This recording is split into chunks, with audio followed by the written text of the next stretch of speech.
Welcome folks to Link's Awakening.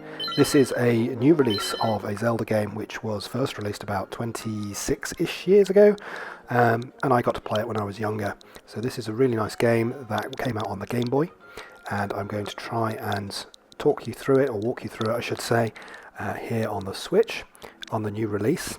This should come with obviously beautiful graphics. It's a top-down 2D perspective game. Still you're playing as Link, and you're going to try and do interesting things. No.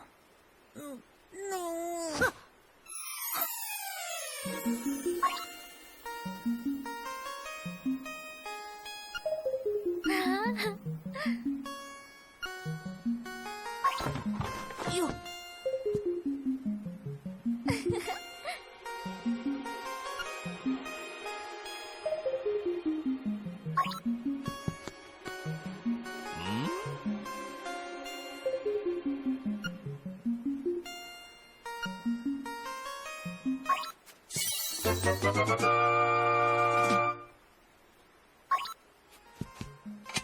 Okay, so it starts with us waking up on Koholint Island. This is a change from the normal Zelda games which are featured in Hyrule.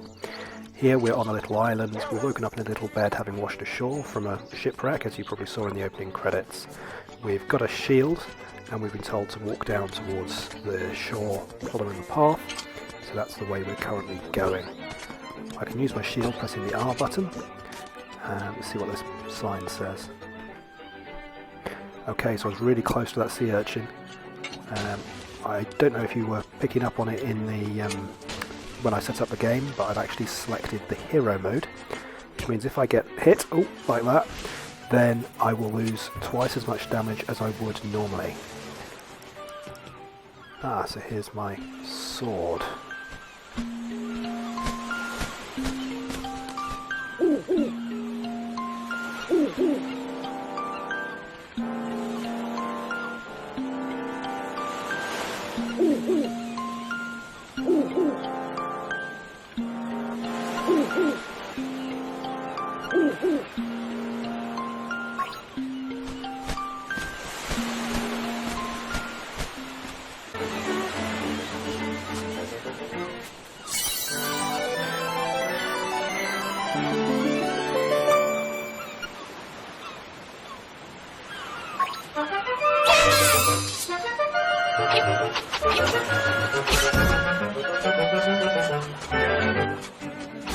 Okay, so I've just got a sword.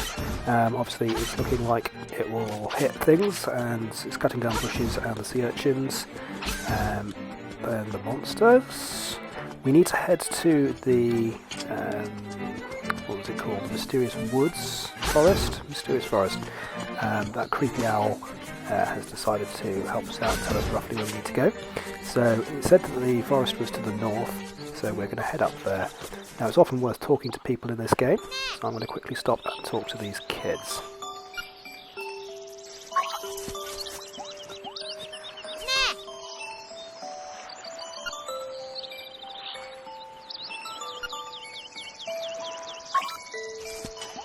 Okay, so two things here. We get a map, which means we can see where we are on the island. As you can see, not much on the map is currently in use, but we can at least make notes of things.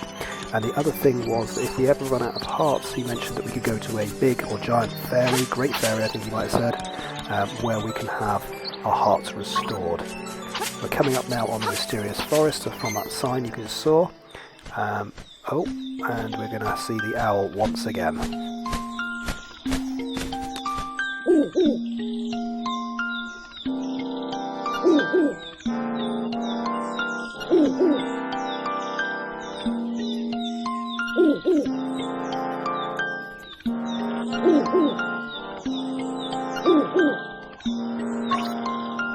Okay, so it looks like we need to find the tail cave, and to do that we need to be, or at least to get into it, we need to get the key, which is going to be hidden in the Mysterious Forest. The tail cave looks to be that item down there, so that's where we're going to go in a minute, but we need to try and get that key first from in this forest.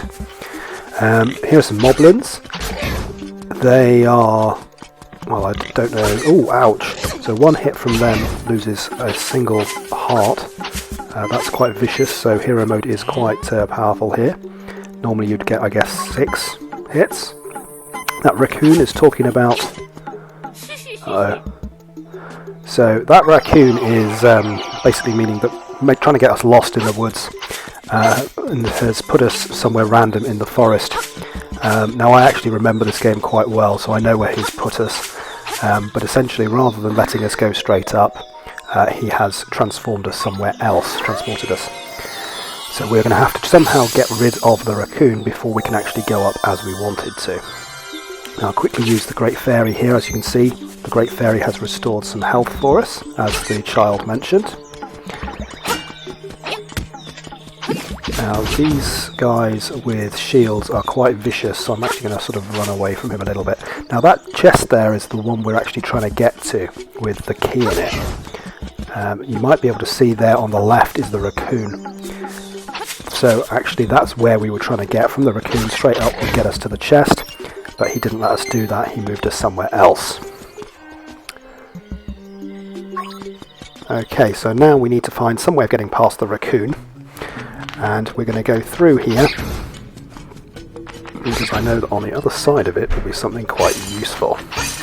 You've got to watch out for these cracks in the floor. Obviously if you fall down one of those holes then you'll lose some life. If you stand on the floor too long with the cracks then you'll fall through the hole as well and also lose some life. Okay, so a nice purple rupee here. You've got green ones which are worth 1, blue 5, red, can't remember, might be 10, might be 20. Purple are worth 50, so they're worth quite a lot. When you used to play this, you used to have a limit of 999 rupees in your wallets. Oh, you can't lift that because that's too heavy. There will hopefully be something for that later in the game to allow us to lift that up and get to that piece of heart.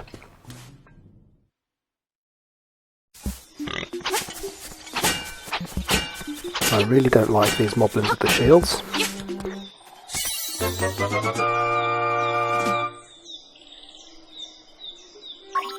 Okay, so we've got the toadstool.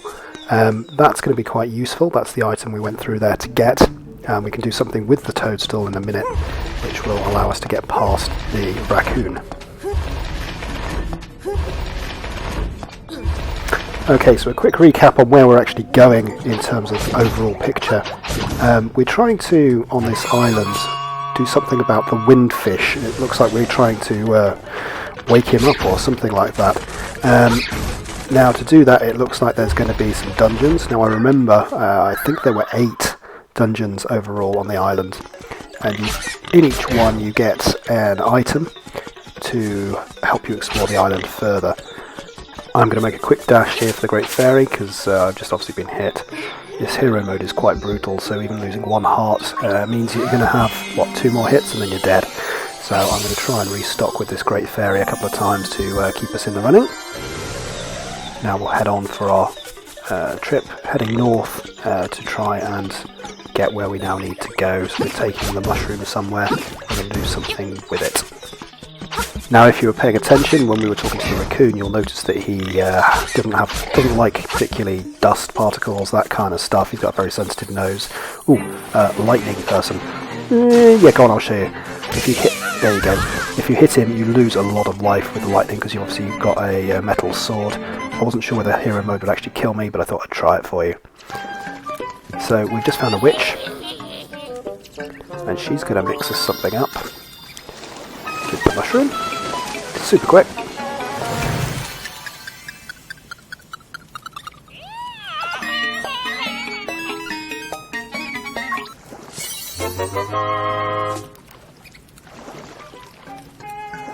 Okay, so we've got some magic powder. Obviously that's going to help with our raccoon problem, and you can see here that we can actually use magic powder on various other things, so it will actually light fires, furnaces around the place as well, which might be useful. I'm hoping that will affect his nose nicely, and hopefully might then allow us to pass. Okay, back off to find the raccoon. My life is really low as a result of hitting that lightning thing earlier. I probably need to go and see that Great Fairy to try and stock back up on health first. Hitting these guys in the back is obviously a cowardly strategy, but it works wonders. Ooh, a power thing. That means that I've got twice as much power per hit. Now, previously when I was hitting those red things, they broke into 2 and then they died. And those moblins took 2 hits to kill. Now they're going down in 1 hit each. So back with the Great Fairy, hopefully getting some more health, and then we can go and tidy up with that raccoon. Now here we're trying to get the key from this forest, and we know which chest it's in. It's the one just above the raccoon, so if we will let us pass, then hopefully we're done with the forest for the moment, and we can head off down towards that dungeon, which is the first, just a little bit below the village we started in. Just a few little moblins here. Back to the raccoon. See, very sensitive nose. Have some dust.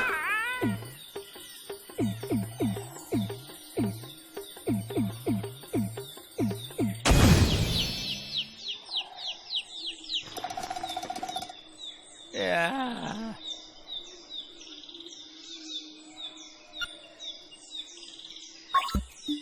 Weirdly, it was Taran, disguised as a raccoon, but now we're on to get this key.